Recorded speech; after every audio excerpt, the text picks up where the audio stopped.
So hello guys and welcome to my channel. आज मैं बात करने वाला हूँ वन पीस का नया चैप्टर 1185 के बारे में। और इस चैप्टर को देख के ऐसा लग रहा है कि जो फ्लैशबैक था वो एक्चुअल में एंड होने ही वाला है। लेकिन पिछले चैप्टर में हम ब्रुक का फ्लैशबैक देख रहे थे, जहाँ पे हमने देखा था कि प्रिंसेस शूरी 14 साल की हो चुकी थी। और उसके बाद हमने देखा था कि कैसे ब्रुक एक्चुअली में मिला था प्रिंस र्यूवेन से ब्रुक के फ्लैशबैक में। और उसके एंड में हमने देखा था कि कैसे प्रिंस र्यूवेन एक्चुअली ब्रुक को अपने पैलेस में ले आए थे।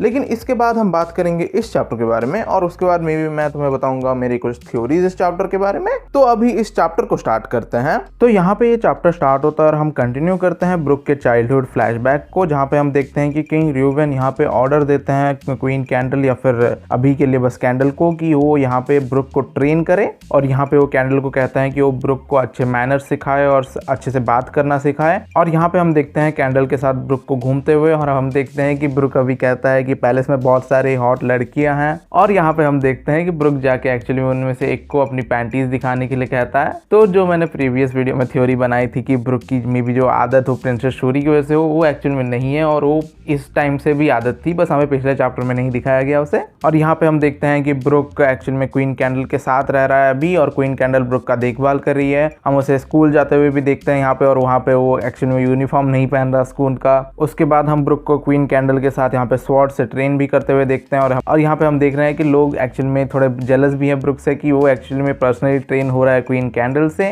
और यहाँ पे ट्रेनिंग के टाइम पे हम देखते हैं कि ब्रुक यहाँ पे क्वीन कैंडल को पूछता है कि उनका लड़कों का टाइप क्या है। और यहाँ पे क्वीन कैंडल कहती है कि वो जिस लड़के को पसंद करती है वो एक्चुअली में उनके लीग से बहुत ज्यादा बाहर है। और यहाँ पे ब्रुक जोक मारता है कि अगर वो एक्चुअली में एक लड़की की जगह एक लड़की तरह ड्रेस करना शुरू करेंगी तो मे भी शायद वो उन्हें एक्चुअली में एक्सेप्ट करे। और यहाँ पे मोस्ट प्रोबेबली कैंडल एक्चुअली में र्यूवेन के बारे में ही बात कर रही थी। और हम फिर से देखते हैं कि क्वीन कैंडल यहाँ पे ब्रुक को एक्चुअली मैनर सिखाने की कोशिश कर रही है, और ये ऐसी सारी चीजें बोलने को मना कर रही है। और यहाँ पे क्वीन कैंडल ये भी कहती है कि वो ब्रुक को इस तरह से ट्रेन करेंगी कि वो एक्चुअली में ये सारी फालतू चीजें भूल जाए और एक्चुअली में मैनर सीख ले अच्छे से। लेकिन जैसा कि हमें पता है ब्रुक अभी शायद 90 साल या फिर 70 साल का कुछ हो चुका है, और अभी तक वो नहीं सीखा है, तो वो तो काम नहीं किया। और यहीं पे जो ब्रुक का चाइल्डहुड वाला फ्लैशबैक हम देख रहे थे वो यहाँ पे खत्म हो जाता है। और इसके बाद हमें वापस से दिखाया जाता है उसी गार्डन में जहाँ पे ब्रुक और प्रिंसेस शूरी बैठ के बात कर रहे थे। और यहाँ पे हम देखते हैं कि ब्रुक कहता है कि इसी रीजन से वो एक्चुअली में बहुत ज्यादा एडमायर करता है दोनों किंग र्यूवेन और क्वीन कैंडल को। और यहाँ पे वो कहता है कि वो एक्चुअली में सनशाइन जैसी है पूरे कंट्री के लिए ही। और यहाँ पे उसके बाद ब्रुक एक्चुअली में कुछ बताता है। यहाँ पे वो बताता है कि एक टाइम पे एक वर्ल्ड गवर्नमेंट शिप यहाँ पे एस्पीरिया में आ गया था गलती से, और यहाँ पे उस टाइम पे सब लोग ही बहुत ज्यादा पैनिक में थे कि उनके साथ कैसे बिहेव करना चाहिए और वो सब। और यहाँ पे ब्रुक कहता है कि उस प्रेशर की वजह से कुछ टाइम के लिए क्वीन कैंडल बीमार पड़ गई थी, और उस टाइम पे किंगडम में बहुत ज्यादा मतलब लोग सैड थे, तो किंगडम थोड़ा डार्क हो गया था। लेकिन यहाँ पे ब्रुक कहता है कि उसके बाद एक्चुअली में बहुत ज्यादा अच्छी चीज भी एक हुई कि जब क्वीन कैंडल एक्चुअली में ठीक हुई उस टाइम पे किंग र्यूवेन एक्चुअली में किंग बने एक्चुअली में प्रिंस से, और उसके बाद उन्होंने शादी भी कर ली क्वीन कैंडल से, और उसके बाद प्रिंसेस शूरी पैदा हुई। और यहाँ पे इसीलिए ब्रुक कहता है कि क्वीन कैंडल और किंग र्यूवेन के लिए वो अपनी जान तक दे सकता है, क्योंकि वो लोग इतने इंपॉर्टेंट है उसके लिए। और ऑब्वियसली वो सेम चीज प्रिंसेस शूरी के लिए भी कर सकता है। और लेकिन हम यहाँ पे देखते हैं कि प्रिंसेस शूरी ब्रुक से रूठ जाती है, और उसके बाद हम देखते हैं कि ब्रुक उसे एक कैंडी देता है, तो वो बहुत ज्यादा खुश हो जाती है। और उसके बाद हम ब्रुक और प्रिंसेस शूरी को यहाँ पे साथ में ट्रेन करते हुए देखते हैं, और हम देखते हैं कि यहाँ पे क्वीन कैंडल और किंग र्यूवेन भी उन लोग को देख रहे हैं। और क्वीन कैंडल तो यहाँ पे खुश है, लेकिन यहाँ पे र्यूवेन उतना खुश नहीं दिख रहा। और यहाँ पे हमें एक्चुअली ब्रुक के गाने के साथ दिखाया जाता है प्रिंसेस शूरी और ब्रुक को साथ में सारी चीजें करते हुए। हम देखते हैं कि ब्रुक कैसे देखभाल करता था प्रिंसेस शूरी की हमेशा। हम यहाँ पे ब्रुक की हरकतें भी देखते हैं, और उसके बाद हम देखते हैं कि प्रिंसेस शूरी भी कभी कभी ट्राई करती थी ब्रुक का देखभाल करने का। लेकिन उसके बाद फ्लैशबैक में हम देखते हैं जब प्रिंसेस शूरी 15 साल की हो जाती है, वहाँ पे एक्चुअली में एक प्रॉब्लम आता है एस्पेरिया में। और हम देखते हैं कि यहाँ पे एक्चुअली में एक बहुत ही अजीब सा फॉग आता है एस्पेरिया में, जिसकी वजह से सारे के सारे जो भी इंस्ट्रूमेंट थे एस्पेरिया में, और जैसे कि वो एक म्यूजिकल किंगडम था, वो एक्चुअली में पूरा का म्यूजिक वहाँ का खत्म हो जाता है, क्योंकि सारे इंस्ट्रूमेंट खराब होना शुरू हो जाते हैं, सारे इंस्ट्रूमेंट्स डिके होना शुरू हो जाता है उस फॉग की वजह से। और हम देखते हैं कि उस टॉक्सिक स्मॉग की वजह से बहुत सारे ही लोग मर जाते हैं। यहाँ पे हम देखते हैं कि क्वीन कैंडल आगे कहती है कि वो फॉग क्लियर हो ही जाएगा। लेकिन इसी के बाद हमें दिखाया जाता है क्वीन कैंडल का फ्यूनरल। हम देखते हैं कि क्वीन कैंडल एक्चुअली मर चुकी है इस फॉग की वजह से खुद ही। और उसके बाद हम देखते हैं कि ये फॉग जाने के बाद भी इसके जो स्कार्स थे वो लोगों के साथ रह गए हमेशा के लिए। हम देखते देखते हैं यहाँ पे प्रिंसेस शूरी, र्यूवेन और ब्रुक तीनों ही बहुत ज़्यादा दुखी हैं। और यहाँ पे मैं जानता हूँ, मैं पिछले चैप्टर में कह रहा था कि may be queen candle actual में एक होली नाइट हो सकती है,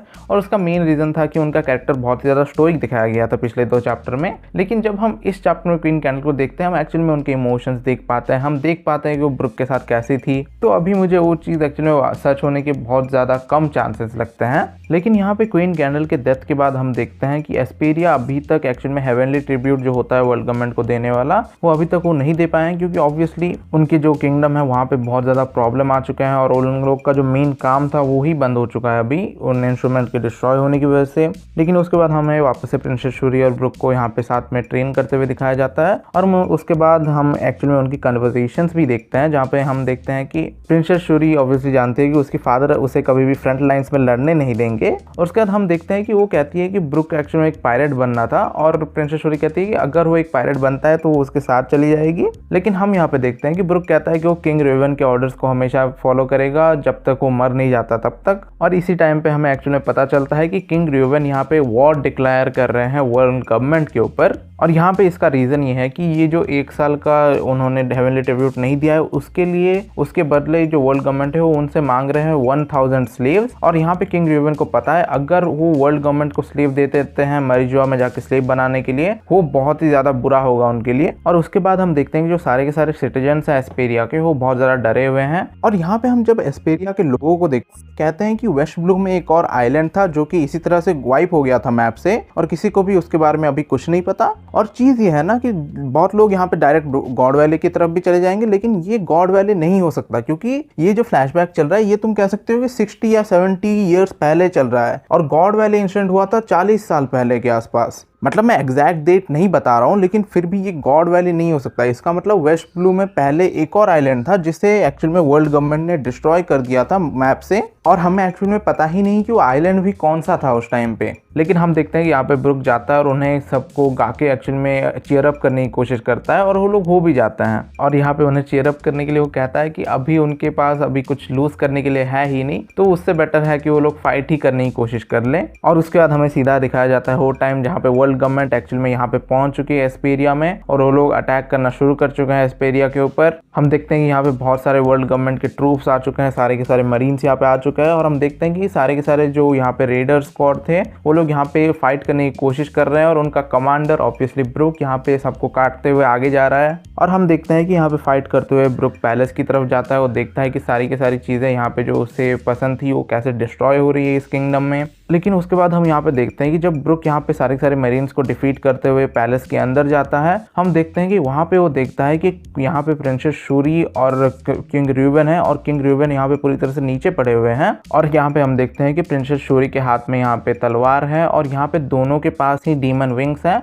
तो ये दोनों ही अभी डोमी रिवर्सी हो चुके हैं। और इसका मतलब डोमी रिवर्सी फॉर्म में प्रिंसेस शूरी ने किंग र्यूवेन को यहाँ पे स्टैब कर दिया, वो मर चुके हैं मोस्टली, नीचे पड़े हुए हैं वो। और यहाँ पे प्रिंसेस शूरी ब्रुक को कहती है कि अगर वो वॉर के बारे में टेंशन ले रहा है तो वॉर ऑलरेडी खत्म हो चुकी है, और क्या हो इसकी वजह से खुश नहीं है। और यहाँ पे इनके साथ में एक्चुअली में एक मिस्टीरियस पर्सन भी है जो कि यहाँ पे सिगरेट फूक रहा है, और हमें उसका फेस नहीं दिखाया गया। और यहाँ पे हम किंग र्यूवेन के पीछे एक शैडो टाइप की चीज़ को देखते हैं जो कि mostly one of the 5 elders हैं। और यहाँ पे जो शैडो या फिर सिलोवेट हम देखते हैं उससे हम डेफिनेटली कह सकते हैं कि ये एक्चुअल में जो 5 एल्डर है वो यहाँ पे मार्कस मार्स है, क्योंकि ये जो फेस है ये एक्चुअल में पूरा शैडो एक बर्ड की तरह दिख रहा है, और वही है जो एक्चुअल में एक बर्ड जैसे चीज़ में ट्रांसफॉर्म होता था। और यहाँ पे किसी ना किसी को तो होना पड़ेगा अगर इन्हें एक्चुअल में यहाँ पे प्रिंसेस शूरी और किंग र्यूवेन को डोमी रिवर्सी करना था तो। लेकिन यहाँ पे हम देखते हैं कि ब्रुक पूरी तरह से शॉक हो चुका है, उसे समझ नहीं आ रहा क्या हुआ है यहाँ पे, और हमें भी यहाँ पे कुछ समझ नहीं आता, और यहीं पे ये वाला जो चैप्टर है ये एंड हो जाता है।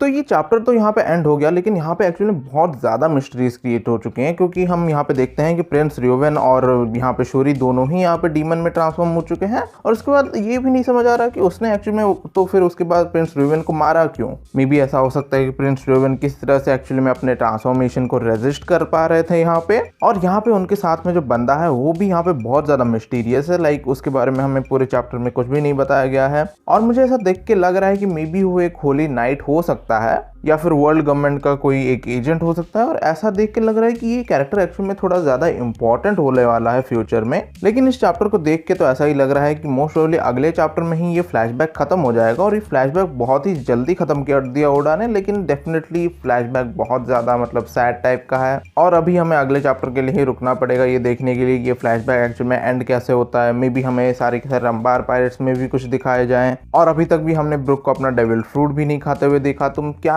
ऐसी ये सारी चीज़ें हमें देखने को मिल सकती है। और मोस्ट प्रोबेबली यहाँ पे एक फाइट होगा यहाँ पे प्रिंसेस शूरी और ब्रुक के बीच में। और ऑब्वियसली ये किंगडम तबाह तो हो रहा है, लेकिन ब्रुक ने कहा था कि वो किंगडम अभी एग्जिस्ट ही नहीं करता। तो यहाँ पे पूरी तरह से क्या ये आइलैंड डिस्ट्रॉय होने वाला है, यहाँ पे ब्रुक किस तरह से एस्केप करेगा, मे बी वो सब चीज़ें भी हो सकती है। लेकिन उसके लिए हमें डेफिनेटली अगले चैप्टर के लिए रुकना होगा।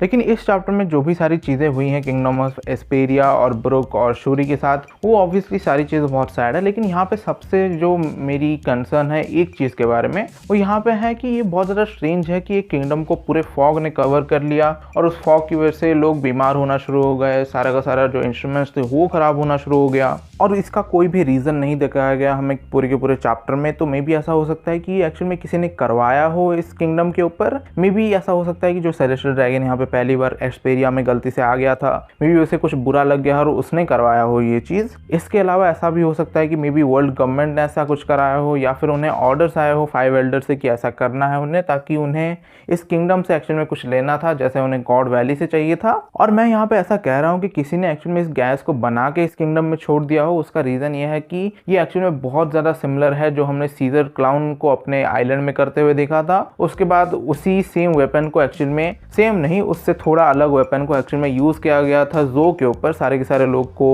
कमज़ोर करने के लिए और डिफीट करने के लिए। तो मे बी ऐसा ही कोई वेपन वर्ल्ड गवर्नमेंट ने एक्चुअल में पहले भी बनाया हो और इसी चीज़ का हेल्प से उन लोगों ने एक्चुअल में किंगडम ऑफ एक्सपेरिया को पूरी तरह से तबाह कर दिया हो। और मैं ये कह रहा हूँ कि उनका ये पर्पस हो सकता है, क्योंकि यहाँ पे हम देखते हैं कि एक 5 एल्डर यहाँ पे है और यहाँ पे एक मरीन्स का बहुत ही ज़्यादा इंपॉर्टेंट बंदा हो सकता है वो मोस्ट प्रोबेबली। तो उन लोग का डायरेक्टली जाना और प्रिंसेस शूरी और किंग रिवन को डोमेरिवर्सी करके ये सब करने का ज़्यादा पॉइंट अगर नहीं बनेगा, अगर उन्हें एक्चुअल में इस किंगडम से कुछ चाहिए ना हो। और मोस्ट प्रोबेबली अगर उन्हें इस किंगडम से कुछ चाहिए था, मोस्ट प्रोबेबली होने वाली है प्रिंसेस शूरी, लेकिन वो हमें नेक्स्ट चैप्टर में ही पता चलेगा। लेकिन इस वीडियो के लिए बस इतना ही। और अगर तुम्हें ये वीडियो पसंद आया हो तो प्लीज़ मेरे वीडियो को लाइक करो, मेरे चैनल को सब्सक्राइब करो और कीप थ्योराइजिंग।